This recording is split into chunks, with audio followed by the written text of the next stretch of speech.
Shalom, shalom peuple de Dieu, que le Seigneur vous bénisse, que la paix de Christ soit avec vous.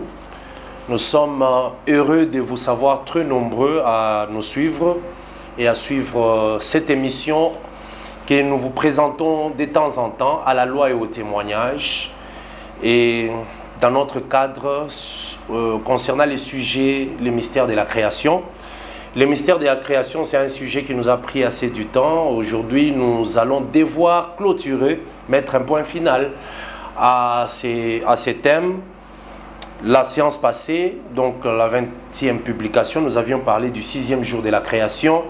Et aujourd'hui, nous allons terminer avec la pensée sur le 6e et le 7e jour de la création. Nous sommes à notre 21e publication. Vous pouvez nous suivre dans les publications anciennes. Si c'est votre première fois de nous suivre et que vous n'êtes pas encore abonné sur notre chaîne Dr Dadi Dan Kadima officielle, vous pouvez vous abonner. Regardez la mention qui est au bas de votre écran. Cliquez là où il est écrit s'abonner. Et aussi partager avec les amis, les connaissances, les frères et sœurs, membres des familles, afin que nombreux aussi soient édifiés par ces choses. Ça fait un long moment, nous sommes en train de parler sur les mystères de la création, parce que le Seigneur Jésus-Christ nous avait déjà fait voir que lors de la création, Dieu avait caché des choses. Lorsque nous lisons Matthieu chapitre 13, versets 34 à 35, Jésus dit que j'ouvrirai ma bouche et je publierai des choses cachées depuis la création. Donc depuis la création, le Seigneur a caché des choses dans la prophétie, et cela doit être révélé. Et l'Esprit travaille, l'Esprit continue à révéler des choses. Que le Seigneur de grâce vous bénisse, bien-aimés. Là, nous sommes en train de conclure aujourd'hui afin que nous puissions aussi toucher d'autres sujets. Après les mystères sur la création, nous parlerons d'Adam et Ève, ces deux personnages. Qu'est-ce que ces deux personnages représentent? Quel est l'enseignement tiré dans leur vie? Nous parlerons d'Adam, de Caïn et Abel. Nous parlerons de l'arbre de la connaissance du bien et l'arbre de la connaissance du mal. C'est quoi les fruits de l'arbre de la connaissance du mal, de la connaissance du bien et du mal, c'est quoi? Et d'autres sujets encore qui sont cachés dans les Écritures. Que le Seigneur des grâces vous bénisse abondamment. Alors, nous avions parlé dans notre publication passée concernant le 6e jour où Dieu créa d'abord les animaux terrestres, ensuite l'homme et la femme. Tout cela a été créé le 6e jour. Et les animaux terrestres qui ont été créés le 6e jour, lorsque nous lisons Genèse chapitre 1, à partir du verset 24 jusqu'au verset 31, on nous parle des animaux terrestres. Or, les animaux terrestres, dans la prophétie, ces animaux typifient ou parlent des nations puissantes.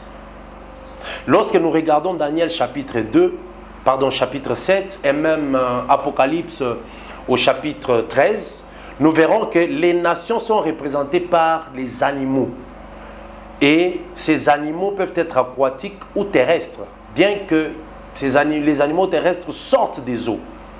Nous verrons que Babylone a été représenté par un lion, l'empire Mède des Perses a été représenté par l'ours, le royaume grec, l'empire grec a été représenté par le léopard, ainsi de suite, et Rome aussi. Donc voilà. Donc ces animaux représentent aussi les nations. Mais le 6e jour de la création, Dieu crée aussi l'homme qui doit venir dominer sur ces animaux.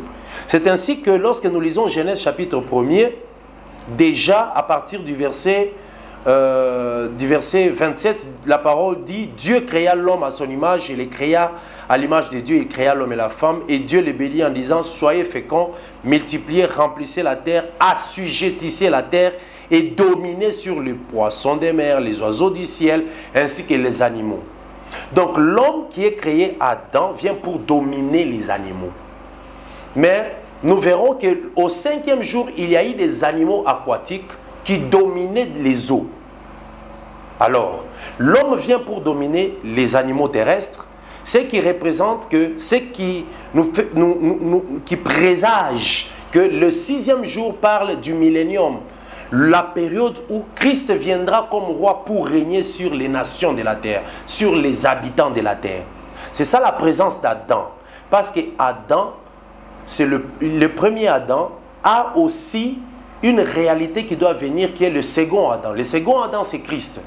De la même manière que le premier Adam doit dominer sur les animaux, le second Adam, qui est Christ, dominera aussi sur la bête, les nations, lorsqu'il viendra pour les milléniums.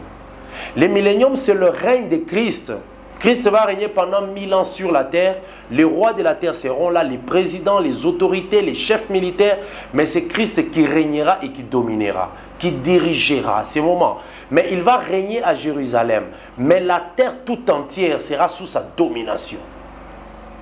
C'est même ce que nous voyons dans Daniel chapitre 2, la statue de Nebuchadnezzar, qui a la partie de la tête en or, qui a la partie de la poitrine avec les deux bras, qui représentent les royaumes Mèdes de Perse, ainsi qu'il y a la partie aussi des jambes, ça veut dire le tronc et les jambes, qui représentent la Grèce, ainsi que les pieds qui représentent Rome.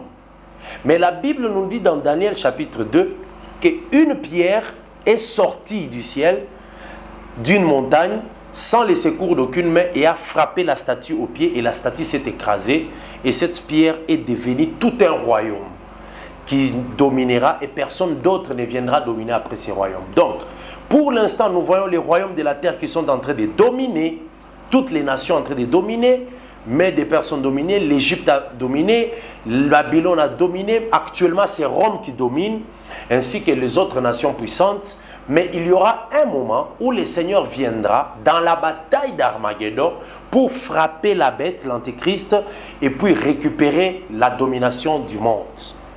C'est de cela que nous parle le 6e jour de la création.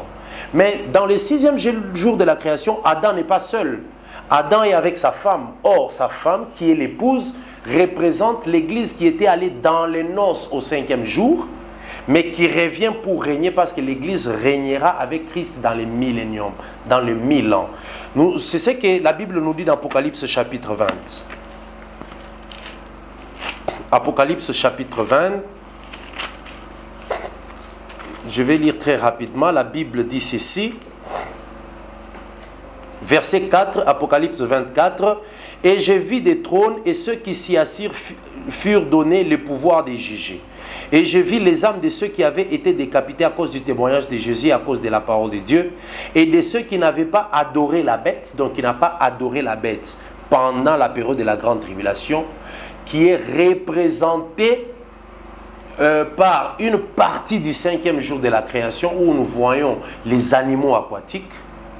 C'est ainsi qu'ici qu'on nous parle des bêtes. Et de ceux qui n'avaient pas adoré la bête et son image, et qui n'avaient pas reçu la marque sur leur front et sur leurs mains.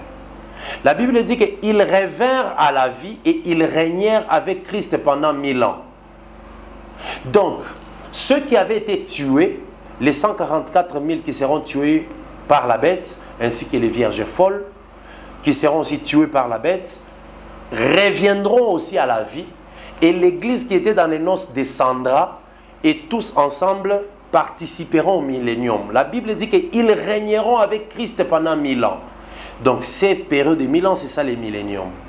Donc, voilà un peu bien aimé dans les Seigneurs, ce que nous comprenons par rapport au 6e jour de la création. Adam, c'est le roi qui règne. Et nous avions dit que Adam a régné, mais n'a pas pu finir son règne. Donc, Adam est mort à 930 ans. Il lui manquait seulement 70 ans pour qu'il puisse totaliser 1000 ans. Et la Bible nous dit que les 70 ans, c'est ça même la durée du règne d'un roi. C'est ce que la Bible nous dit dans Ésaïe. Ésaïe 23. Donc Adam a manqué 70 ans pour totaliser 1000 ans. En ces temps-là, verset 15, Ésaïe 23, 15, en ces temps-là, Tyr tombera dans l'oubli. 70 ans, donc 70 ans, c'est que dure la vie d'un roi. Donc la vie d'un roi, sa durée est de 70 ans. Vous allez me demander, mais c'est quel roi qui a duré 70 ans? Le roi qui a duré 70 ans, c'est David. David, c'était le roi selon les cœurs des dieux. David a accédé à la royauté à 30 ans, mais il a régné pendant 40 ans et il est mort à 70 ans. Voilà pourquoi la Bible appelle toujours David le roi David, le trône de David. Alors, ce sont les 70 ans de David que Adam a manqué pour totaliser 1000 ans. Donc, Adam a manqué pour totaliser 1000 ans. Alors, si nous regardons dans la Révélation, Adam a vécu 930 ans, David qui est le roi a vécu 70 ans. Si nous prenons les 930 ans du règne d'Adam et les 70 ans du règne de David, nous les mettons ensemble, ça totalise 1000 ans qui est la période de la durée du règne de Christ. Donc Adam a été le premier roi qui a été placé dans les jardins d'Éden. Il a vécu 930 ans. Si vous lisez Genèse chapitre 5 à partir du verset 4 jusqu'à 5. Adam a régné 930 ans. C'est lui le premier roi dans les jardins d'Éden, un roi physique. Et David, lorsqu'il est venu, il a régné aussi 70 ans. Il a vécu 70 ans. Les 70 ans de David, qui est le véritable roi en Israël, plus les 930 ans, ça fait 1000 ans, ce qui totalise les 1000 ans du règne de Christ. Donc Christ prendra le règne d'Adam, qui était tombé, pour le relever, et le règne de David, qui était un roi, mettra ensemble pour régner et dominer la terre. Voilà les 6e jours de la création, mais il sera toujours à côté de son épouse, sa femme, Christ, Ève. Ève qui représente l'épouse d'Adam. Que le Seigneur des grâces vous bénisse. Mais lorsque nous rentrons pour le 7e jour, nous comprenons qu'il y a une particularité avec le 7e jour. Tous les jours de la création, du 1er jusqu'au 6e jour, la Bible nous dit toujours à la fin, il y eut un soir et il y eut un matin, c'est fit le 1er jour. Il y eut un soir et il y eut un matin, c'est fit le 2e jour. Il y eut un soir, il y eut un matin, c'est fit le 3e jour. Il y eut un soir, il y eut un matin, c'est fit le 4e. Il y eut un soir et un matin pour le 5e et le 6e jour aussi. Mais ici, pour le 7e jour, je vais lire Genèse chapitre 2, la Bible dit ceci. D'abord, Genèse chapitre 1, verset 31. Dieu vit que tout ce qu'il avait fait, Dieu vit tout ce qu'il avait fait et voici, cela était très bon. Ainsi, il y eut un soir et il y eut un matin, c'est fit le 6e jour. Chapitre 2, verset 1. Ainsi furent achevés les cieux et la terre et toute leur armée. Dieu acheva au 7e jour son œuvre qu'il avait faite et il se reposa au 7e jour de toute son œuvre qu'il avait faite. Dieu bénit le 7e jour et il le sanctifia parce qu'en ces jours, il se reposa de toute son œuvre qu'il avait créée en la faisant. Donc ici, nous voyons que le 7e jour, c'est le jour du repos. Dieu finit sa création au 6e jour le soir, ce qu'on appelle aussi 7e jour, et il se repose de son œuvre. Mais lorsqu'il se repose de son œuvre, la Bible ne nous parle pas de « il y a un soir, il y a un matin » pour le 7e jour. Donc c'est un jour, prophétiquement, un jour qui n'a pas de temps. C'est un jour illimité. Il n'y a ni jour ni soir. C'est ça le 7e jour. Et le 7e jour maintenant nous parle de l'éternité. La vie ou le temps éternel. C'est de cela qu'on nous parle ici. Parce que l'éternité, ce sont des jours bénis. L'éternel béni. L'éternité, c'est toute une bénédiction.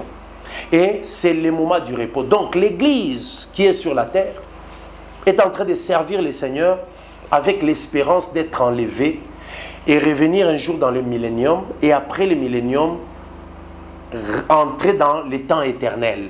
Les temps éternels, c'est un temps qui n'a ni jour, ni heure, ni commencement, ni fin. Voilà, bien-aimés dans le Seigneur, par rapport au 7e jour, ce que nous pouvons retenir. Mais nous devons ici expliquer que la création tout entière, c'est tout un temps prophétique. C'est une ligne prophétique. Le premier jour, Dieu crée. Il appelle à l'existence la lumière. Il sépare la lumière avec les ténèbres. C'est ça même la séparation de la loi et la grâce. Parce que la loi c'est le ténèbre, la grâce c'est la lumière. La loi c'est la condamnation, la grâce c'est la justification. Et au deuxième jour, Dieu sépare les eaux d'en haut et les eaux d'en bas. Il les sépare. Et il faut savoir que lorsque Dieu sépare ces jours, nous voyons aussi la séparation des deux alliances, donc de deux dispensations. Il y a les deux dispensations. La dispensation céleste et la dispensation terrestre. La dispensation terrestre, c'est Moïse qui est venu avec les sacerdoces terrestres. Il est venu avec des sacrificateurs terrestres, les sacrifices d'agneaux terrestres, l'autel terrestre, la cuve des reins terrestres. Tout était terrestre. Lui-même, Moïse a été tiré des eaux de la terre par la fille de Pharaon. On a pris Moïse des eaux de la terre. Mais l'autre dispensation, elle est céleste. Jésus-Christ dit que moi je viens du ciel. Il vient des eaux d'en haut. Voilà. Le troisième jour maintenant, nous voyons la terre qui sort des eaux. Cette terre existait déjà. Seulement lorsque Dieu dit que la lumière soit, la lumière est allée dans les eaux pour éclairer la terre. Et cette terre est sortie des eaux au troisième jour et on y a planté des herbes, des feuilles, des fleurs, des plantes et la verdure. Toutes ces choses-là. Mais retenez, bien-aimés dans le Seigneur, que nous avons le premier jour, la lumière, le deuxième jour, le troisième jour. Ces trois premiers jours n'ont pas encore vu le soleil. Parce que Dieu n'avait pas encore créé le soleil, mais il a créé une lumière. C'est quelle lumière? Donc, le premier jour, le deuxième et le troisième jour de la création, il n'y avait pas encore de lumière, de soleil. Il y avait la lumière, mais il n'y avait pas de soleil. Le quatrième jour de la création, maintenant, la lumière porte un corps qui apparaît, c'est ça le soleil. Qu'est-ce que cela veut dire? Les trois premiers jours de la création représentent l'époque de la loi. L'époque où Christ était là, mais on ne le voyait pas. Christ a travaillé dans les prophètes, parce que la Bible nous dit dans 1 Pierre, au chapitre 2, nous allons lire cela, que tous les prophètes qui ont prophétisé ont prophétisé avec l'esprit de Christ qui était en eux. Ah, donc, à l'époque de la loi, Christ était là, mais il était dans les prophètes. C'est ainsi que les gens ne pouvaient pas le voir facilement, les gens ne pouvaient pas le comprendre, mais il était là. Christ est la lumière du premier jour. Cette lumière a continué aussi à être là dans les eaux le deuxième jour, parce que les eaux ont été séparées au deuxième jour. Cette lumière a continué à éclairer la terre qui est sortie des eaux. Mais c'était une lumière sans corps. Une lumière sans corps. Mais lorsque maintenant, le quatrième jour arrive, le Seigneur crée les soleils. Les soleils, c'est une lumière, mais dans un corps. Donc, l'époque des trois premiers jours de la création, c'est l'époque de la loi. Le quatrième jour de la création, c'est l'époque où Christ vient lui-même comme soleil. Ça veut dire la lumière du premier jour-là a porté maintenant corps et est venue vers les siens. C'est ça même le quatrième jour de la création. Et lorsque il y a l'époque de la loi, les trois premiers jours, l'époque où Christ est venu, le cinquième jour, c'est l'époque maintenant de l'église. Voilà pourquoi nous voyons les oiseaux au cinquième jour, mais ils s'envolent, ils partent. C'est l'enlèvement. Et le sixième jour, c'est l'homme Adam qui vient pour régner, pour dominer. C'est ça même le millénium. Le millénium, c'est Christ qui domine la terre, qui pose ses pieds sur la terre. Et c'est ça le sixième jour. Le septième jour, c'est le millénium. C'est le millénium. Bien-aimés dans le Seigneur, ces choses sont très profondes et très importantes, afin que nous puissions comprendre comment est-ce que Dieu a classé la création, disons, a classé les choses dans la création. Il a annoncé des choses à venir dans la création. La création, c'est toute une prophétie que le Seigneur a annoncée afin que les gens puissent la vivre. Ce n'est pas seulement une histoire, la création. Bien-aimés dans le Seigneur. Donc ici, nous pouvons comprendre que les trois premiers jours, Dieu était là, Christ était là, mais il ne s'était pas encore révélé. Et le quatrième jour, il arrive, il apparaît dans la révélation, physiquement on le voit. Donc ça c'est très important parce que nous devons comprendre la pensée prophétique de cette création. Je vais lire un passage parce que la création c'est toute une marche que Dieu avait. Dieu marchait, il était en train de marcher. Ça c'est très important et Nous devons vraiment comprendre ça par la grâce de Dieu. Je vais lire 1 Roi chapitre 10 pour qu'on comprenne que la création, c'est toute une marche. Donc Dieu était en train de marcher du premier jour, deuxième, troisième, en train de chercher quelque chose. Qu'est-ce qu'il cherchait? Il cherchait à qui il va donner le règne, la responsabilité. C'est ainsi quand il arrive au 6e jour, il prend la terre, il forme l'homme, il souffle dans l'homme. L'homme devient le gérant de tout ce que Dieu avait créé. Il devient le roi, il domine, il s'assoit. Adam est devenu le roi dans Éden. C'est ainsi que 1 Roi chapitre 10 nous dit: le roi David fit un grand trône d'ivoire et les couvrit d'or pur. Donc David a fait un trône en ivoire et il a couvert d'or. Verset 19. Ce trône avait 6 décrets, ça veut dire 6 marches des pieds. C'était un trône élevé, mais il faut marcher sur les décrets, les marches pour arriver au bout. Mais ici on dit que ce trône avait 6 décrets. Et la partie supérieure était arrondie par derrière. Vous voyez? Donc il y avait 6 décrets, 6 marches pour arriver au trône. Et puis il y a la partie supérieure. Donc lorsque Salomon, suivez très bien parce que Jésus-Christ a dit qu'il est plus que Salomon. Lorsque Salomon est arrivé, lorsque Salomon devait prendre place sur le trône, qu'est-ce qu'il faisait? Il marchait toujours sur les décrets. Premier décret, ça veut dire première marche. Deuxième marche, troisième marche. Il arrive juste à la 6e marche et puis il s'assoit maintenant sur la partie supérieure. C'est ça même la création. Dieu a créé le premier jour, deuxième jour, troisième, quatrième, jusqu'au 6e jour et après au 7e jour, il se reposa. Salomon aussi marchait sur les décrets et lorsqu'il arrive sur la partie supérieure, c'est là qu'il s'asseyait. C'est là qu'il régnait. Ce sont des choses profondes que nous devons comprendre. La création, c'est tout un mystère. La création, ce sont des choses que Dieu a cachées pour que nous puissions comprendre cela. Il nous a révélé cela par sa grâce. Et Salomon pouvait s'asseoir sur le trône. Donc ici, je relis 1 Roi 10, verset 18 à 19. Le roi Salomon fit un grand trône d'ivoire et le couvrit d'or. Ce trône avait 6 décrets. Et la partie supérieure était arrondie par derrière. Il y avait des bras de chaque côté du trône. 2 lions avaient été près de ces bras. Donc autour du trône, il y avait des lions. Les lions qui sécurisent le trône. Parce que le trône de Dieu, c'est un trône éternel qui est sécurisé par Dieu lui-même. Personne ne peut sécuriser le trône de Dieu. C'est Dieu lui-même. Et lorsqu'il sécurise, ça veut dire qu'il est assis sur la partie supérieure et il règne. Il peut juger. Donc voilà un peu la marche de Salomon sur les trônes à 6 décrets. Et l'Éternel aussi a marché, avant de se reposer, il a marché pendant 6 jours. Il a créé le premier, deuxième, troisième, au 6e jour et il se reposa. Nous aussi, nous devons entrer maintenant dans ces repos-là. Les repos que le Seigneur a prévu. C'est ainsi Jésus, lorsqu'il était sur la terre, il a dit aux apôtres: je m'en vais vous préparer une place, afin que là où je serai, vous aussi, que vous y soyez. Il y a plusieurs demeures dans la maison de mon Père. Donc voilà, bien-aimés, ici la création, c'est tout un mystère, c'est toute une marche, mais le 7e jour, c'est le jour du repos. C'est le jour du repos. Et pour nous, le repos, c'est l'éternité. Nous allons lire ça dans Hébreu. La Bible nous dit ceci, nous allons terminer dans quelques minutes, dans Hébreu. La Bible nous dit, Hébreu chapitre 4, verset 1er. Hébreu 4, verset 1.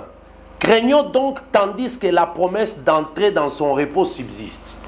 Vous voyez, l'écrivain aux Hébreux dit que nous aussi, nous devons marcher dans la crainte de Dieu, car la promesse d'entrer dans son repos subsiste.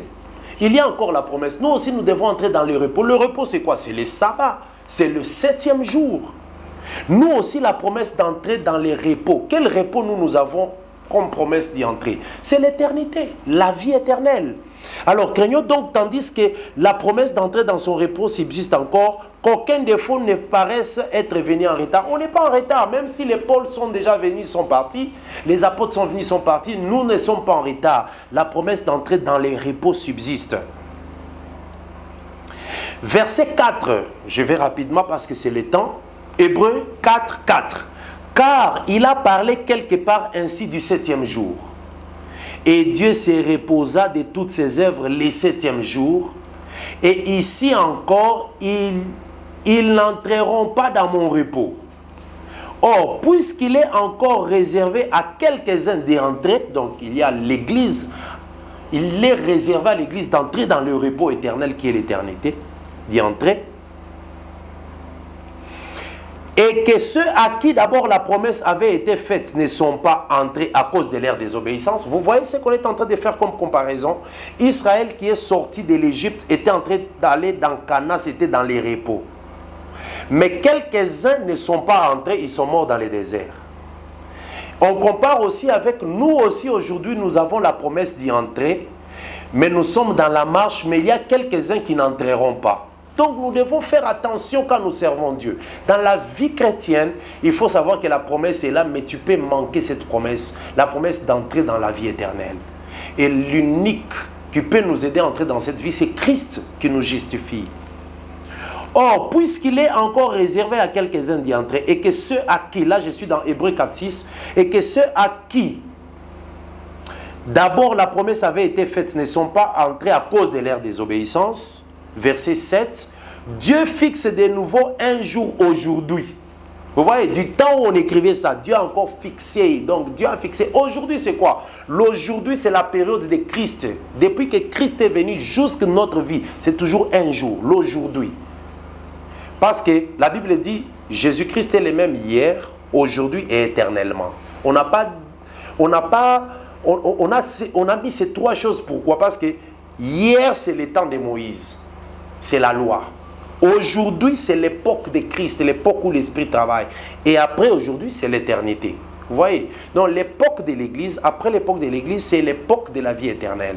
C'est comme ça qu'on dit que Dieu fixe encore de nouveau un jour aujourd'hui en disant dans David si longtemps après qu'il est écrit plus haut, aujourd'hui, si vous entendez sa voix, n'endurcissez pas vos cœurs. Maintenant, verset 8. Car si Josué leur eût donné le repos, il ne parlerait pas après cela d'un autre jour. Ça veut dire que comme Israël n'avait pas eu le repos, c'est pour cela nous devons, on nous propose, on nous réserve un autre jour pour le repos. Il y a donc un repos de sabbat réservé au peuple de Dieu. C'est ça l'éternité. C'est ça le 7e jour. Actuellement dans la prophétie, si nous restons dans la prophétie, le premier jour de la création est déjà passé. Le deuxième jour est déjà passé. Le troisième jour est déjà passé. Le quatrième jour, c'est l'époque où Christ est arrivé comme le soleil. Et nous sommes maintenant dans l'époque où la lune est en train de marcher. Actuellement, nous sommes dans le quatrième jour de la création, prophétiquement. Le 5e jour de la création, c'est avec l'enlèvement de l'église. Les oiseaux qui s'en vont et les animaux aquatiques commencent, ça veut dire la grande tribulation. Et après, c'est là les animaux aquatiques, c'est le 5e jour.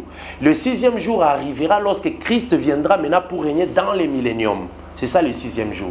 Et le 7e jour, c'est l'éternité, lorsque nous devons entrer pour nous reposer.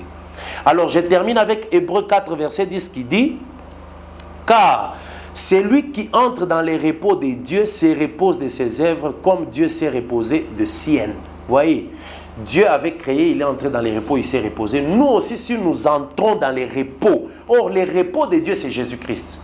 Il a dit, venez à moi, vous tous qui êtes fatigués et chargés, je vous donnerai le repos. C'est lui le repos. C'est lui, Jésus-Christ, qui est le 7e jour. Ah, si Jésus-Christ est le 7e jour qui est le repos, alors les 6 autres jours, c'est qui? Parce que Jésus-Christ comme repos, c'est un homme, le 7e jour. Les 6 autres jours, c'est qui? Les 6 autres jours, c'est Moïse et les prophètes. Donc la loi, les psaumes et les prophètes, Moïse. C'est comme ça que vous allez voir du 1er jour au 6e jour, il n'y a pas de repos. Parce que dans la loi, il n'y avait pas encore les repos. Le repos vient avec Christ. Et Christ est le 7e jour. C'est ainsi que vous verrez qu'il y avait un jour, il y avait 2 mannes, la manne du 6e et du 7e jour, parce que le 7e jour, on ne travaille pas. Donc la manne qui tombait du 1er au 6e jour représente aussi les prophètes et leurs messages qui venaient, les messages qu'ils ont apportés. Jésus-Christ aussi est venu au 6e jour parce que Jésus est né sous la loi, selon Galates chapitre 4. Mais quand il est arrivé à la même époque que Jean-Baptiste. C'est ça les 2 mannes du 6e jour. Maintenant, Jean-Baptiste est la manne du 6e jour, mais qui va rester dans le 6e jour, parce que quand Jean-Baptiste meurt, c'est la loi. Mais Jésus, c'est la manne du 6e jour, mais qui doit traverser pour aller le 7e jour. C'est comme ça que Jésus a traversé de la loi, il est venu dans la grâce. Et il nous donne la vie, il est le repos. Bien-aimés, que le Seigneur vous bénisse. C'était l'émission à la loi et au témoignage. On a parlé du mystère de la création pendant 21 séances. La séance prochaine, nous allons commencer à parler d'Adam et Ève et les mystères qui en découlent. Que le Seigneur vous bénisse. C'était votre frère, le docteur Dadi Dan Kadima. Si vous nous avez pris en cours, abonnez-vous. Cliquez sur s'abonner, partagez aussi avec les autres. Appelez-nous aussi au numéro qui est là pour poser vos questions. Que la paix de Christ soit avec vous. Shalom dans vos maisons au nom de Jésus-Christ.